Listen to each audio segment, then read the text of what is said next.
Okay, so now we are going to discuss about frequency modulation, and regarding the frequency modulation we need to calculate few parameters. As you can see here, I have noted down.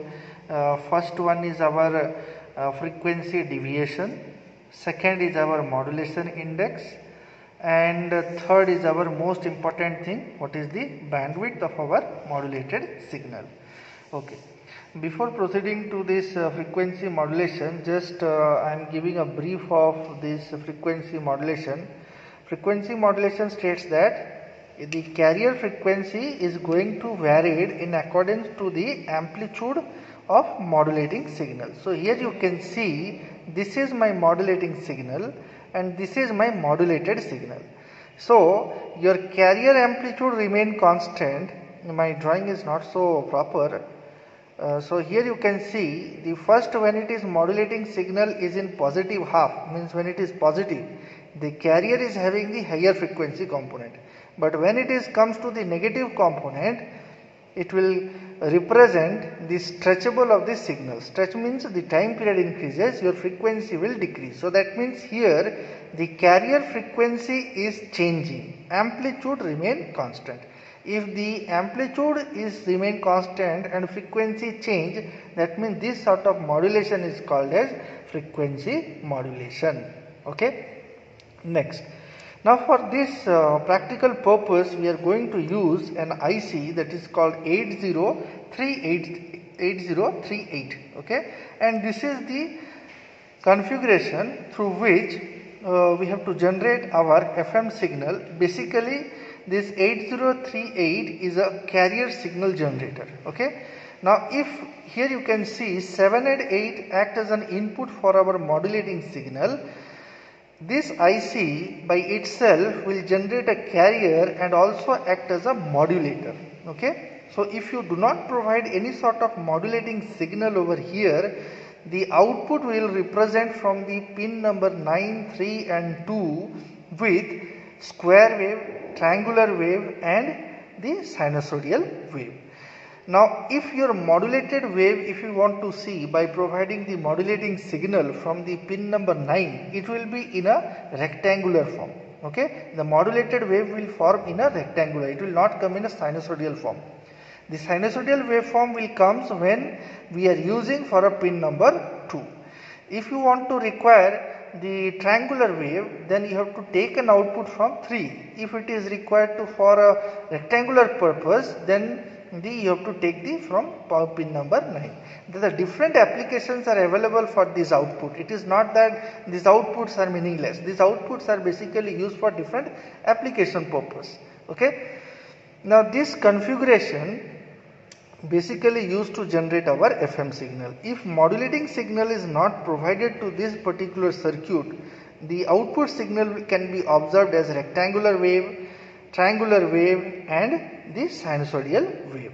But if you provide the modulating signal, it will act as a modulator, frequency modulation will be done.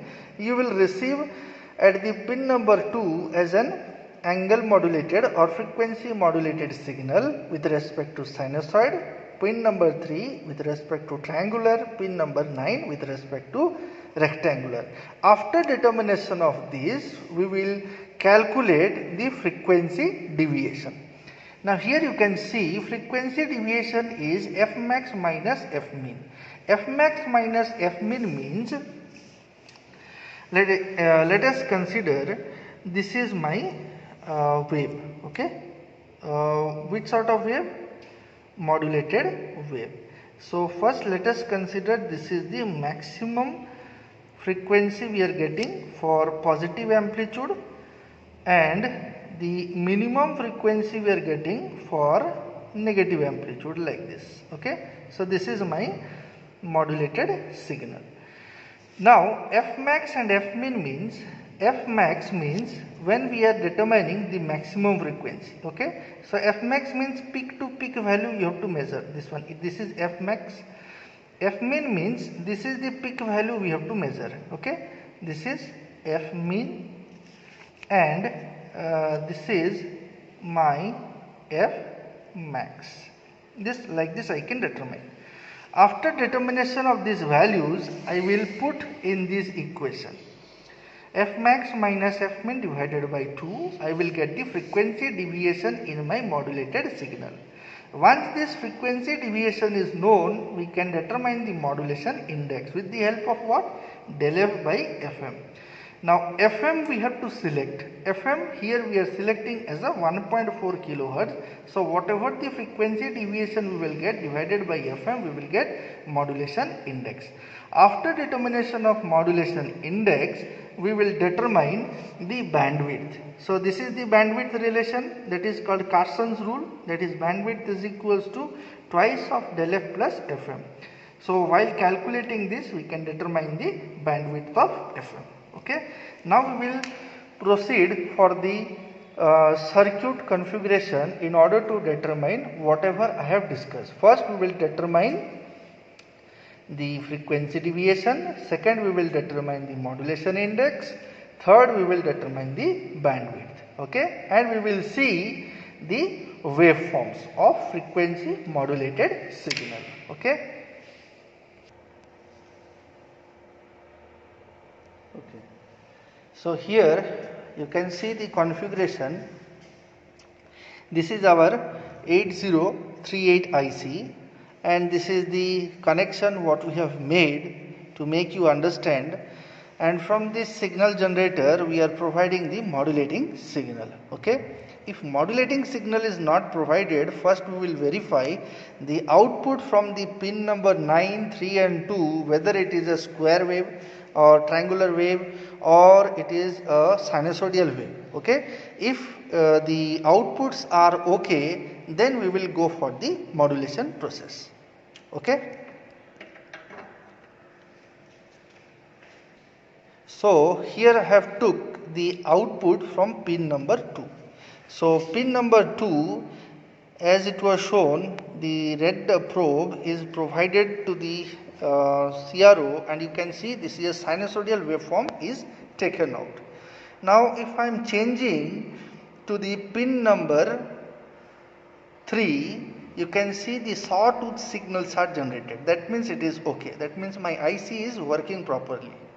Then now pin number 9, if we are providing, then it is a rectangular pulses is generated, and it is also verified that yes, that pin is okay. That means my IC operation is correct. Okay.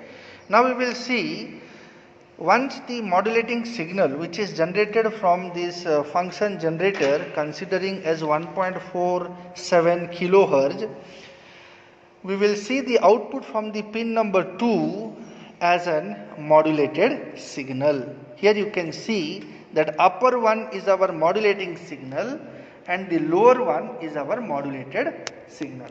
So when the modulating signal is less, means when the amplitude is less, your frequency stretches out. That means frequency is less, time period increases. But when the modulating signal increases, your frequency also increases. That means amplitude increases, frequency increases. So it satisfies that carrier frequency varied with respect to the modulating signal amplitude. Okay. So this is called as our frequency modulated signal.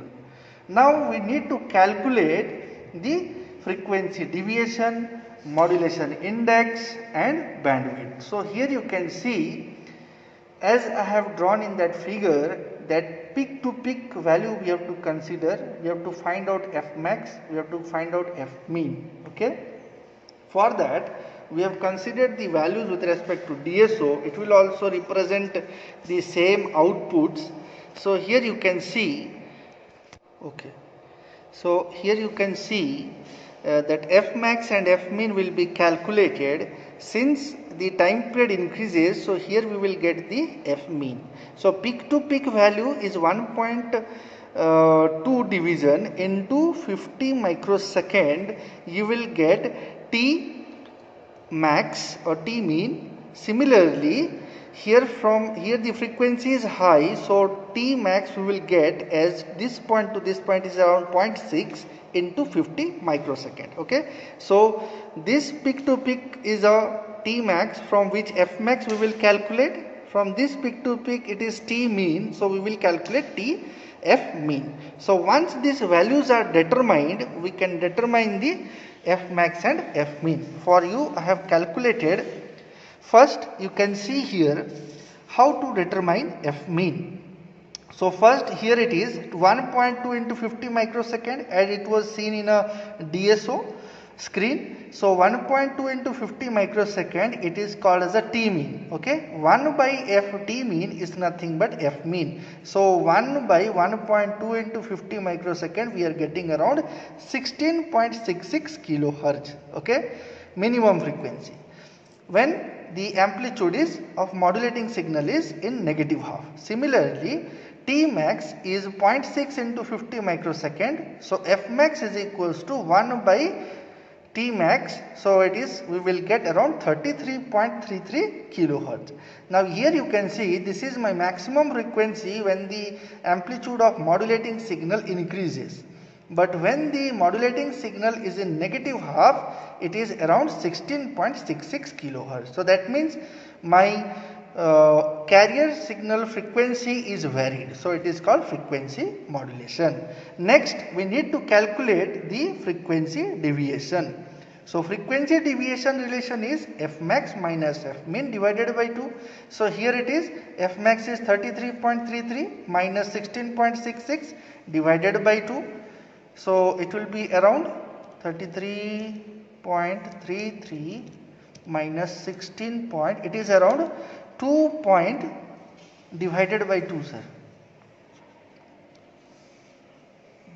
It is 33.33 minus 16.66 equal to divided by 2. So it is 8.33. So it is del F is 8.33 kilohertz.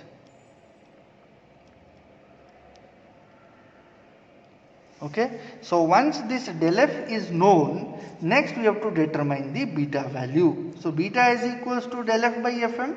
So here need a correction, sir. 8.33 kilohertz. Okay. So here del F is 8.33. And your FM here we have considered it is 1.4 kilohertz. So your modulation index 1.47, it must be greater than 1. So how much it is? 5.66. So that means beta is greater than 1. So beta greater than 1 means here we are observing it is a wideband FM signal. So it is a WB FM signal. Now once it is WB FM signal, we can't use the bandwidth of a modulated signal as 2 FM, what we are using for narrowband FM signal. Now if beta is greater than 1, that means we have to use the Carson's rule. So here it is written as bandwidth is equals to twice del F into plus FM. So this is called Carson's rule. So here we need to substitute del F and FM. So del F is 8.33, FM is 1.47. So our bandwidth will become 19.6 kilohertz. So this is the bandwidth of my WB FM signal. So in this experiment, whatever we have observed, it is with respect to the modulation index. And the modulation index is a key through which you can determine whether the FM signal observed is a WB FM signal or it is a wideband FM signal. Okay. Now these are the things which we have discussed in class for making you understand the circuits we have formed and the experiments also we have done, and we have determined certain relations F mean, F max, del F, beta, bandwidth. So with the help of beta you can judge whether it is a WB FM signal. WB FM, sir. WB FM signal. So it is a wideband FM signal because beta is greater than 1. If beta is greater than 1, use the Carson's rule to determine the bandwidth. So bandwidth is how much? Twice of del F plus FM. Substitute the value, you will get 19.6 kilohertz. So this is the bandwidth of your received modulated signal. Okay.